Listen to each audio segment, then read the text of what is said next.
पर चल रही है। मैं सबसे पहले आपका हृदय से धन्यवाद करता हूं कि आपने इस महत्वपूर्ण चर्चा को देश की सबसे बड़ी आबादी के राज्य में सबसे बड़ी असेंबली में इस चर्चा को यहां पर संकल्प पत्र के रूप में रखने के लिए इस सदन को तैयार किया। मैं आभारी हूं उन सभी माननीय सदस्यों का, सत्ता पक्ष के भी और विरोधी पक्ष के भी, जिन्होंने इस पूरी चर्चा में भाग लिया। लगभग 187 माननीय सदस्यों ने नेता विरोधी दल समेत सभी माननीय सदस्यों का मैं हृदय से धन्यवाद करता हूं कि उन्होंने बहुत रुचिपूर्ण तरीके से इस पूरी चर्चा की गंभीरता के साथ साथ इसे रोचक भी बनाया और सचमुच लोकतंत्र का मंच इसी गरिमापूर्ण तरीके से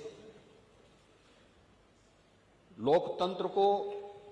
इसी प्रकार से पुष्ट करता हुआ आगे बढ़ेगा जो पिछले 24 घंटे के अंदर हम लोग यहां पर सदन में और पूरा प्रदेश और पूरा देश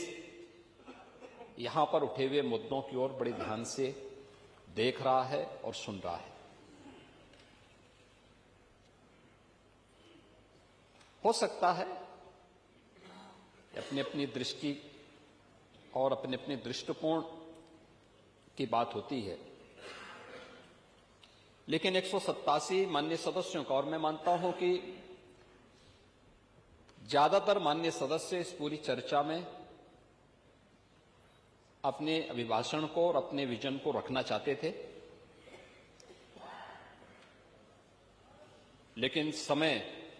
की सीमित संभावनाओं को, और चूंकि चर्चा को हमें आगे बढ़ाना था, अभी हमें इससे संबंधित जो व्यापक रणनीति आगे बनानी है और समाज से जुड़े हुए सभी स्टेक होल्डर्स के पास हम जाएंगे, उन सब से परिचर्चा करने के बाद एक विस्तृत चर्चा के लिए और अलग अलग सेक्टर वाइज जिन मुद्दों पर आज हम चर्चा करने जा रहे हैं, इसको लेकर के फिर हम लोग फिर सदन में आना चाहेंगे कि वास्तव में ये कल्पना से परे है कि सदस्य रुचि लें और इस महत्वपूर्ण चर्चा में भाग लें, लेकिन ये उन लोगों की आंखों को खोलने वाला है जो विधायिका पर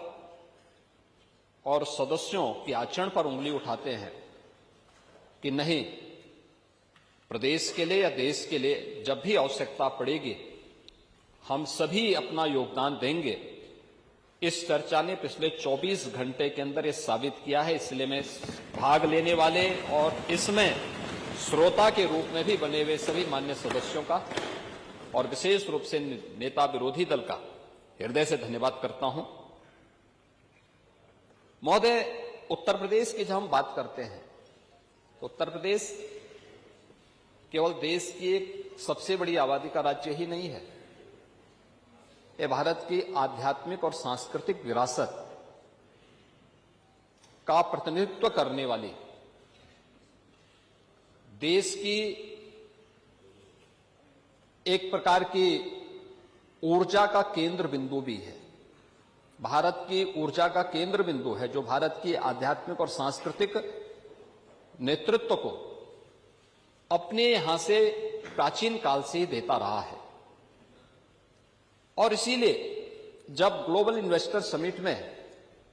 यहां लखनऊ में 2023 में उसके उद्घाटन